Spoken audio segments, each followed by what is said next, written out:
అందరికీ నమస్కారం అండి.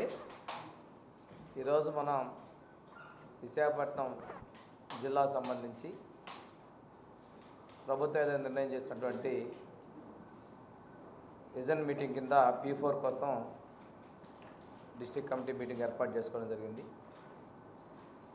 దీనిలో మనం ఏదైతే గుర్తించినటువంటి 73,452 బంగారు కుటుంబాలని మనం మార్గదర్శుల ద్వారా మ్యాపింగ్ చేసుకోవాల్సినటువంటి అవసరం ఉంది. ఈ కార్యక్రమాన్ని ఆగస్టు 15 లోపల పూర్తి చేసి ముఖ్యమంత్రి గారు ఏదైతే చెప్తున్నారో సమాజంలో కింది స్థాయిలో ఉన్నటువంటి 20% కుటుంబాలని సమాజంలో ఉన్నత స్థితిలో ఉన్నటువంటి కుటుంబాల ద్వారా దత్తత తీసుకోవడం, వాళ్ళని సామాజికంగా ఆర్థికంగా అన్ని విధాల్లో ఎంపవర్ చేయాలన్నటువంటి ఒక లక్ష్యంతో తీసుకెళ్తున్నారు. ఈ మహాశయ యొక్క కార్యక్రమాన్ని 2029కి ఈ రాష్ట్రంలో పేదరికాన్ని తొలగించాలి అనేటువంటి మహాసంకల్పంతో గౌరవ ముఖ్యమంత్రి శ్రీ నారా చంద్రబాబు నాయుడు గారు ముందుకెళ్తున్నారు. ఇప్పటికే చాలా చోట్ల మార్గదర్శుల ద్వారా బంగారు కుటుంబాలను దత్తత తీసుకోవటం, వారి ద్వారా ఈ కార్యక్రమాలని వాళ్ళని ఎంపవర్ చేసే కార్యక్రమాన్ని కూడా చేపట్టడం జరిగింది.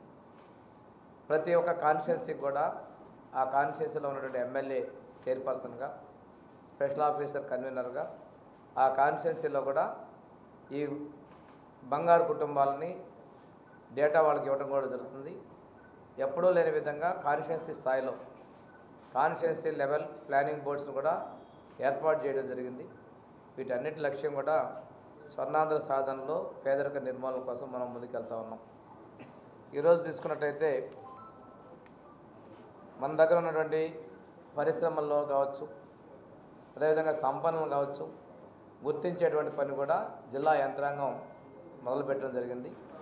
వారందరితో కూడా సంప్రదింపులు జరిపి ఈ మహోన్నత కార్యక్రమానికి జిల్లా యంత్రాంగం కూడా కంకణం కట్టేందుకు వారందరూ కూడా నేను అభినందిస్తూ ఉన్నాను.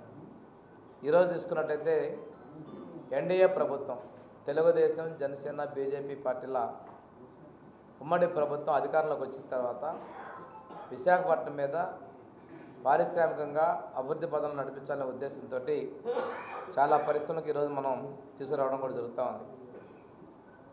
దీనిలో ఒకటి మనకి ఐటీ రంగంలో టీసీఎస్ కంపెనీ, అదేవిధంగా కాగ్నిజెంట్ కంపెనీ, ఏఎన్ఎస్ఆర్ జీసీసీ వాళ్ళు, అదేవిధంగా సాత్వా కంపెనీ, గూగుల్ వంటి కంపెనీలు అన్నిటిది కూడా మనం టైఅప్ చేసుకోవడం, వారందరూ కూడా ఇక్కడ పెట్టుబడులు పెట్టేందుకు ముందుకు రావడం, అగ్రిమెంట్ చేసుకోవడం కూడా చాలా శుభపరిణామాన్ని తెలియజేస్తుంది. ఈ సంవత్సరం కాలంలో ఇన్ని లక్షల కోట్ల రూపాయల పెట్టుబడులతోటి వేలాది మందికి ఉద్యోగాల అవకాశాలు కల్పించేదానికి విశాఖలో వేదిక కాబోతున్నందుకు ముఖ్యమంత్రి గారికి, ఎన్డీఏ ప్రభుత్వానికి కూడా నేను ధన్యవాదాలు తెలియజేస్తాను. పెండింగ్గా ఉన్నటువంటి రైల్వే జోన్ కావచ్చు, స్టీల్ ప్లాంట్ విషయాల్లో కావచ్చు, నేను చాలా పురోగతిలో ముందుకు వచ్చిన విషయాన్ని కూడా మీకు గుర్తు చేసుకుంటా ఉన్నాం. మెట్రో రైలు కూడా DPR సబ్మిట్ చేసుకోవడం, గవర్నమెంట్ కూడా ఒకే స్టెప్లో దీన్ని పూర్తి చేయాలని నిర్ణయించడం కూడా మీ అందరికీ తెలిసిన విషయం అని చెప్పి తెలియజేసుకుంటూ, ఈరోజు పేదరికాన్ని నిర్మూలించే కార్యక్రమంలో భాగంగా జరిగినటువంటి P4 సందర్భంగా మీడియాకి ఈ విషయాలు కూడా విశాఖపట్నానికి, ఈ ప్రాంతానికి మా ప్రభుత్వం ఇస్తున్న ప్రాధాన్యత తెలియజేయాలనే ఉద్దేశంతో ఈరోజు మాట్లాడడం జరిగింది. ముఖ్యమంత్రి గారు అయితే దేశంలో బాంబే నగరంలాగా ఆర్థికంగా మనకి రాజమండ్రి దగ్గర నుంచి ఉత్తరాంధ్ర మొత్తాన్ని కూడా పూర్తి స్థాయిలో అభివృద్ధి పరచాలని ఒక సంకల్పంతో ఉన్నారు. దాంతోపాటు ఈ ప్రాంత ప్రజలన్నా కూడా ప్రత్యేకమైనటువంటి అభిమానం ఉంది. మొన్ననే 2-3 ఈవెంట్స్ కూడా మనం చూసుకోవాలి. అంతర్జాతీయ యోగా దినోత్సవం ఇక్కడ విజయవంతంగా జరిగింది. 3 లక్షల పైచీలకు ఒక గిన్నీస్ బుక్ రికార్డ్స్ కూడా సృష్టించడం జరిగింది. ప్రధానమంత్రి గారు కూడా ప్రత్యేకంగా విశాఖలో జరిగినటువంటి అంతర్జాతీయ యోగా దినోత్సవాన్ని ప్రత్యేకంగా ప్రశంసించారు.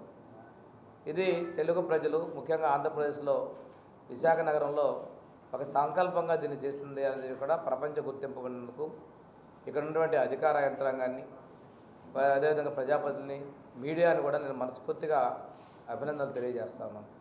అంతేకాకుండా నిన్న జరిగినటువంటి సింహాచలం గిరి ప్రదక్షిణ ఇక్కడ కూడా అనుకున్న దానికి రెట్టింపు సంఖ్యలో ప్రజలు గిరి ప్రదక్షిణలో పాల్గొనటం, ఎవరికి ఎటువంటి అవాంఛనీయ సంఘటన జరగకుండా అధికారులు ప్రజాప్రతినిధులు సహకరించారు. ముఖ్యంగా ఇందాక మా శాసనసభ్యులు చెప్తున్నారు, ప్రజలు స్వచ్ఛందంగా దాతృత్వాన్ని చాటుకున్నారు.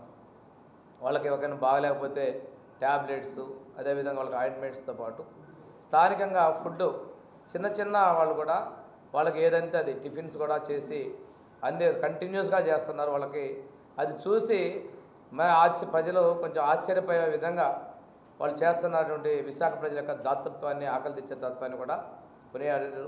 వీటన్నిటికి కూడా నేను జిల్లా యంత్రాంగాన్ని, నగరపాలక సంస్థ ఉద్యోగుల్ని, ప్రజాప్రతినిధి మీడియాను కూడా నేను అభినందన తెలియజేసుకుంటూ, ప్రభుత్వం సర్వే ద్వారా 73,452 కుటుంబాలు గుర్తించారండి. మేము జిల్లా యాజమాన్యం ఒక యాప్ ద్వారా పూర్తి స్థాయిలో వీటిని కూడా విశ్లేషణ చేస్తున్నారు. ఈ సంఖ్యలో ఇంకా పెరిగినా మనం దాన్ని యాడ్ చేసుకుంటే కొంత క్రైటీరియా తీసుకున్నారు. సెలక్షన్ ఆఫ్ క్రైటీరియా ఒక 4 స్టెప్స్ క్రైటీరియా ప్రకారం ఐడెంటిఫై చేశారు.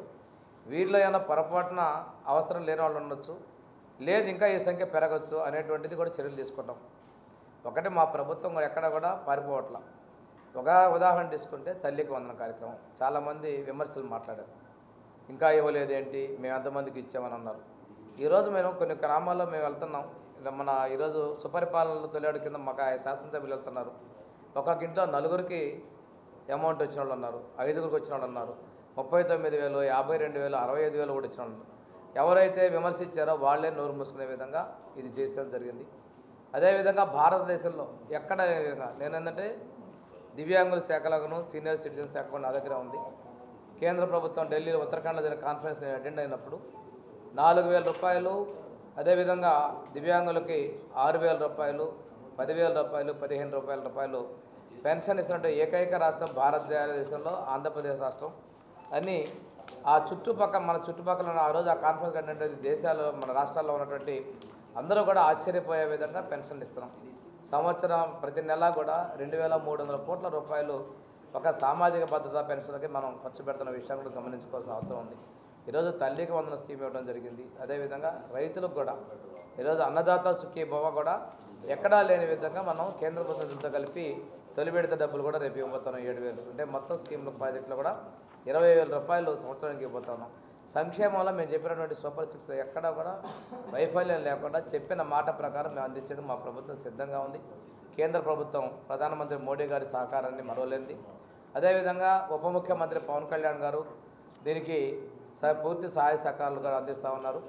ఇక్కడ ఈ పరిశ్రమ రావడంలో మా యువ నాయకులు, ఐటీ శాఖ మంత్రులు, అదేవిధంగా ముఖ్యమంత్రి గారు వారు ఢిల్లీ పోయినప్పుడు ఒక్కొక్క మంత్రి దగ్గర రాత్రిపూట కూడా అపాయింట్మెంట్ తీసుకొని ఈ రాష్ట్ర అభివృద్ధికి రాష్ట్రం 5 సంవత్సరాల కాలం విధ్వంసాన్ని పూడ్చుకుంటూ సంక్షేమాన్ని అభివృద్ధిని అందించడం కోసం ముందుకు వెళ్తున్న కృషిని మనం గమనించుకోవాల్సిన అవసరం ఉంది.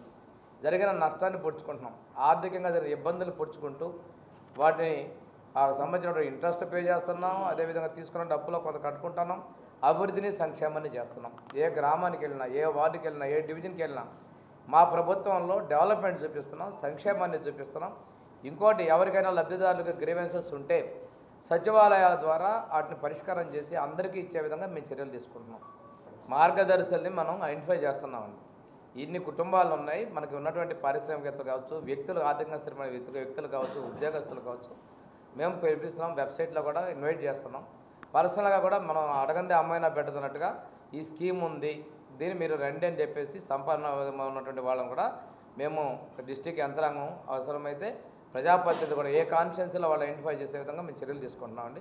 ఇంకొకసారి ఇన్వెస్టర్స్, ఇండస్ట్రీస్తో డిస్ట్రిక్ట్ యంత్రాంగం అవసరమైతే ప్రజాప్రతినిధులు నేను కూడా కలిసి ఒక చర్చించేటువంటి అవకాశం కూడా చూస్తున్నామండి. త్వరలోనే ఒక 12,000 మందిని ఐడెంటిఫై చేసుకొని, అంటే ఉండటానికి చాలామంది వస్తున్నారు, ఐడెంటిఫై చేస్తున్నారు. మనం పొటెన్షియాలిటీ తీసుకొని వాళ్ళతో చర్చించి మనం ఉన్నటువంటి ఓపెన్గా ఒక విలేజ్ని తీసుకుంటారా, విలేజ్లో ఉన్నటువంటి 100 కుటుంబాలతో ఒక వార్డులో డివిజన్లో 100 కుటుంబాలు తీసుకుంటారా, ఒక 10 కుటుంబాలు తీసుకుంటే ఆప్షన్స్ వాళ్ళకే ఇచ్చడం, ఫెసిలిటేట్ చేసి కన్విన్స్ చేసి వీలైనంత వరకు అన్ని కుటుంబాలని మనం మార్గదర్శికి మన తోడ్పాటును అందించాలి. రెండోది ఏంటంటే వాళ్ళకి ఏదో కొంత డబ్బులు ఇచ్చేసి ఆ కుటుంబాన్ని ఆదుకోవడం అనేది మా లక్ష్యం కాదు. ఆ కుటుంబంలో ఉన్నటువంటి హెల్త్ నీడ్స్ కావచ్చు, ఎడ్యుకేషనల్ నీడ్స్ కావచ్చు, అన్ఎంప్లాయ్మెంట్ నీడ్స్ కావచ్చు, వాటిని మీట్ అవుతూ ఆ కుటుంబాన్ని సాధికారకంగా మనం నిలబెట్టుకోవాలనేది ముఖ్యమంత్రి గారి ఆలోచన.